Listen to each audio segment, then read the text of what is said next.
अपने ही काम को लोग नुकसान क्यों करते हैं? अपने ही काम को किसी दूसरे पर आश्रित रहकर अपने ही काम को नुकसान करते हैं। कहते हैं कि वो आएगा तब तो ये काम किया जाएगा, वो आएगा तब तो ये काम होगा, और ऐसे ही करते करते अपने ही काम को नुकसान कर देते हैं। तो चलिए मैं आप लोगों को एक कहानी सुनाता हूँ। मुझे उम्मीद है कि इस कहानी को सुनने के बाद आप अपने काम को नुकसान नहीं पहुँचाएंगे। तो एक किसान था जो कि बहुत ही पूंजी लगाकर फसल बोया था। तो फसल कुछ महीनों के बाद काटने योग्य हो गया, पक गया वो फसल। तो जब वो फसल पक गया तो उसमें चूहा लग गया। तो किसान ने अपने बेटे से कहा कि जाओ बेटा, थोड़ा मजदूर खोज कर लाओ और मजदूर को कहो कि फसल काटना है। तो जो उसका जो बेटा था वो मजदूर खोजने गया, लेकिन मजदूर मिला नहीं। तो उसका बेटा किसान अपने पिताजी से कहा कि पिताजी मजदूर नहीं मिला है।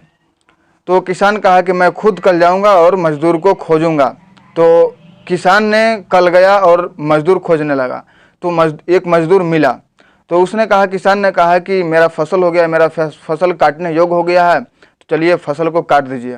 तो मजदूर ने कहा कि हमें कल भर छुट्टी नहीं है, हम कल किसी दूसरे काम में व्यस्त हैं, तो परसों आएंगे और आपका फसल काट देंगे।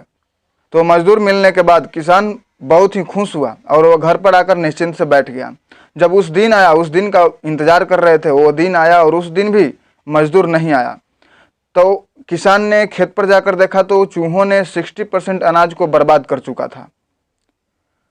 तो किसान ने अपने बेटे से कहा कि जाओ बेटा, फसल को काटने का औजार लेकर आओ, और दोनों बाप बेटा मिलकर उस फसल को काटे।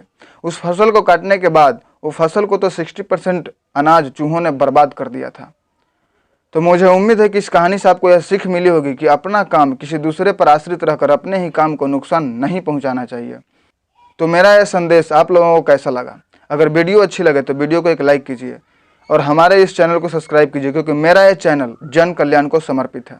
तो फिर मिलते हैं एक नए वीडियो में, एक नए जन कल्याणकारी और एक राष्ट्रवाद से प्रेरित नए विचारों के साथ।